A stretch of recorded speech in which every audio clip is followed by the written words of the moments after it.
Hello and welcome to my channel, or welcome back to my channel. My name is Andy Sometimes Mouse and I talk about books and book related things, and today I am giving you my February TBR. Now, disclaimer, my TBRs are going to well, stop after this one, honestly, but they're getting a lot smaller in preparation for my maternity leave. So this month's TBR is predominantly just going to be series continuations. There are some that I'm going to be rereading and then reading the next book in, and then some that are just straight up series continuations. And then, you know, the rest to fill in my the rest to fill in my goal of reading one of every genre every single month, except for March, because that's going to be a crazy month.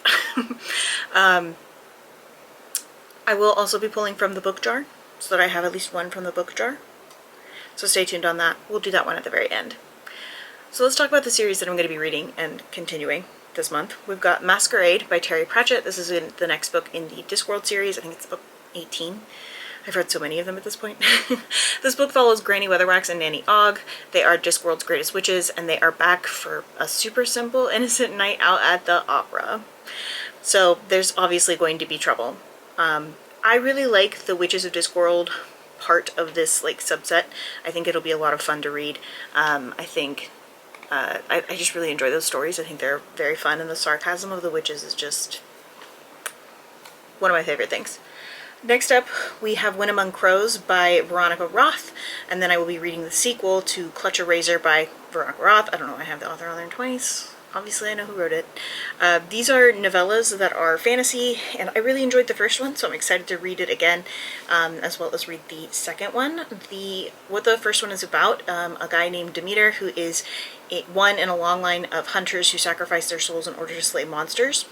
He has to find the legendary Baba Yaga, and to reach her, he has to ally with the ones that he's been sworn to kill. Enter Alla, who is a fear-eating Zamora, and she carries a curse that will kill her. Demeter offers to cure her curse in exchange for her help, so obviously she agrees, and together they must fight against time and the wrath of the Chicago underworld. It was a short story, but I felt like when I read it initially, it was it really was well balanced, and it felt like a fully fleshed out story, so I'm excited to read it and read the next one. Then we have Swordcatcher by Cassandra Clare, and then I will be reading the sequel, The Ragpicker King. Swordcatcher is set in Castellane and follows Kell, who is an orphan and serves as the sword catcher. He is the body double for the royal heir, Prince Connor. They're like BFFs. Also in Castellane, there are a community of people called the Ashkar, who still possess magical abilities such as healing, and Lynn Castor is one of those people. Despite her skills, though, she can't heal her best friend without access to forbidden knowledge. There is an assassination attempt, and it brings Kell, Connor, and Lynn together, and they then are drawn into the web of the mysterious Ragpicker King, who is the criminal ruler of Castellane's underworld. As they are trying to both of them are both trying to get what they desire the most, and as they do that, they are finding all of these like underlying things of corruption and lies and deceit, and having to answer questions about like what they were brought up as and if this is worth it and all of those things. I'm excited to read that one and then the sequel. I love Cassandra Clare's writing. I'm a sucker for it. Guilty pleasure. Oh, we don't even need to talk about how many Shadowhunters books I have. It's embarrassing at this point. Then I will be rereading A Magic Steeped in Poison, and it's then reading its sequel, A Venom Dark and Sweet by Judy I. Lin. If I remember correctly, I didn't love this book, but I've put it on my series continuation, like, personal challenge, so I feel like at this point I have to read it. This follows Ning, who unknowingly brewed the poison tea that killed her mother, and now that poison tea threatens to also take her sister, Shu. She enters a competition to find the kingdom's greatest master of ancient and magical art of tea making, and she travels to the imperial city in order to compete. The winner will receive a favor from the princess, which may be Ning's only chance to save her sister's life. We'll see. I don't remember what I didn't like about it, so... Next up, we have A Bad Deal for the Whole Galaxy by Alex White. This is a sequel. I don't really think I need to reread the first one since I read it pretty recently, but I might end up still rereading it just in case. The greatest dangers hide the brightest treasures in a bold planet-hopping science fiction adventure. It follows the crew of the Capricious, who are rich enough to retire in comfort for the rest of their days, but none of it matters because the galaxy is still in danger. Nyla and Boots, the ship's newest crew members, hear word of a mysterious cult that may have links back to an ancient and all-powerful magic. To find it, hot-headed Nyla will have to go undercover and find the source of their power without revealing her true identity. Meanwhile, Boots is forced to confront the one person she'd hoped to never see, her old turncoat treasure-hunting partner. And last but not least on my series continuations, we have the next book in the Wayward Children series by Shauna McGuire, and that is going to be Through Gates of Garnet and Gold. If you watched my 2026 releases video where I talked about books I was really excited about, this was one of them. It follows Nancy, who was cast out of the Halls of Dead and had to enroll in Eleanor West's School for Wayward Children, but then she eventually does find her door back to the Halls of the Dead, and she didn't even look back. She just said, "Peace out, I'm out." Years have passed since then, and living statues are dying at the hands of the already dead. The Lord and Lady who rule the land are helpless to stop the slaughter, forcing Nancy to leave the halls again, this time on purpose, as she attempts to seek much-needed help from her former schoolmates.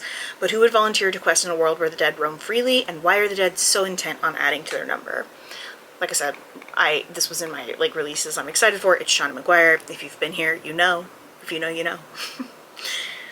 For my everything else, so all of the other books that I will be reading this month, we have Crib Sheet by Emily Oster. This is a nonfiction book about some of the conflicting advice that you get on the internet from doctors, from families, from friends about pregnancy, and then also the benefits and trade-offs and that kind of thing for choices that you make around pregnancy and around child rearing, essentially, like those early newborn choices that you make. It talks about all of those things from, I want to say, a scientific perspective, but she's also, I think, an economic person and not like a scientist, and so I'm interested to see what that looks like as well, like what her research looks like and how authentic and valid it is. I don't know if that makes sense or if I just sound really pretentious. Next up, we have Girls Who Play Dead by Joelle Wellington. When Mickey Graves left his small, stifling home of Prophet's Lake to live with his estranged mother, he thought that nothing could ever make him return for good. But then his sister's best friend, Erin, is murdered. Mickey never worried about leaving his sister behind at their family-owned funeral home so long as she had Erin, but when Mickey heads home determined to help Kyla grieve, the sister he encounters barely resembles the one he remembers. Mickey decides then and there to do the one thing that seems even more impossible than stay. As Kyla spirals further into her rage and secrets, Mickey realizes the only thing that can help her sister is finding the truth about who killed Erin. But the more he investigates, the further he's pulled into the ugly mysteries of Prophet's Lake and the beauty brand that is its lifeblood. The town's rot runs deep and everyone has something to hide. Perhaps no one more than Kyla herself. I do question if this is going to be horror, if it's going to be thriller, or if it's going to be secretly contemporary this whole time. It's listed as horror, but we'll see. Next up, and nobody come at me for this, I will be reading another Riley Sager book. It is the last one that I own, the last digital one that I own, and I just want to get it away. I just want to finish it so I can be done and not read any more Riley Sager and just put it to rest. And that will be With a Vengeance. In 1942, 6 people destroyed Anna Matheson's family. 12 years later, she's ready for retribution. Under false pretenses, Anna has lured those responsible for her family's downfall onto a luxury train from Philadelphia to Chicago. Her goal is to confront the people who wronged her and get them to confess to their crimes. She will then deliver them to the authorities waiting at the end of the line. But her plan is quickly derailed by the murder of one of the passengers. As the train barrels through the night, it becomes clear that someone else on board is enacting their own form of revenge, and they won't stop until everyone else is dead. I don't believe that Riley Sager is going to be able to write an ending worthwhile. Next up, we have Carnality by Lena Wolf. This is a contemporary horror. We'll see. We'll see how it goes. Awarded a 3-month stipend to travel and work, a Swedish writer flies to Madrid, where in a bar she meets a man with an extraordinary story to tell. In exchange for somewhere to sleep and to hide out for a few days, he's willing to tell her the whole tale. What follows is an account of fantastic proportions and ingredients, the existence of a shadowy internet TV show with a certain morality clause, a threat to the storyteller's life, a diabolical nun, and the story of a girl with a missing left thumb. The tale is also the precursor to a meeting between the writer and the infernal miracle worker, Lucia, a meeting that ultimately forces the writer to make a fateful decision about her own inner essence. It just looked neat. It just looked neat. This is one of the first times I've actually ever used Storygraph's recommendations feature, and it led me to that book, so I'm hoping that it's good. And almost last, second to last, before we do our book drawer pick, we have Wither by Lauren DiStefano. This is a reread for me. I just have had it on my TBR for a hot minute because I've wanted to reread it. I read it when I was like 19, maybe 18, 19, maybe 17. I don't even know. And as I was reading what it's about, I was like, what the fuck is going on here? So yeah, this is a dystopian romance book during the time of YA dystopia, okay? So it's gonna be bad, just like, let me preface with that. By age 16, Ryan Ellery has 4 years left to live. This is because of modern science. There is a botched effort that to create the perfect race, and it left all males with a lifespan of 25 years and all females with a lifespan of 20 years. Geneticists are trying to fix that, and because they've still not fixed that, there are orphans who crowd the population, crime and poverty have skyrocketed, and young girls are being kidnapped and sold as polygamous brides to bear more children. Because of course, sure, why not? Ryan is then kidnapped and sold as a bride. She vows to do all that she can do to escape. Her husband, Lyndon, is hopelessly in love with her, and Ryan can't bring herself to hate him as much as she'd like to, because why would she? Her father-in-law is an eccentric doctor bent on finding the antidote, and he's hiding corpses in the basement.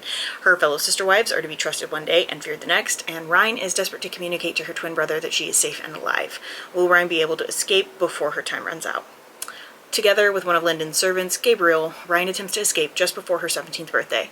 But in a world that continues to spiral into anarchy, is there any hope for freedom? It's gonna be bad. It's gonna be bad. I have to include a terrible book every once in a while, you know? It's just gotta be done. Alright, let's get the book drawer out. Let's see what we get. Ooh, we have Paladin's Grace by T. Kingfisher, showing you all that I'm telling the truth. Let's see if I can get it. Stephen's god died on the longest day of the year. 3 years later, Stephen is a broken paladin, living only for the chance to be useful before he dies.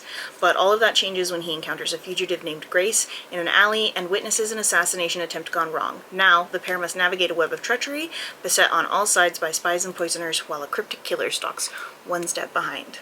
I really like T. Kingfisher, so I think this will be a good read. I'm not mad about this pull. Alrighty, folks. That is the TBR. Hopefully you enjoyed this video. It's pretty short and sweet for me. I have the tendency to ramble.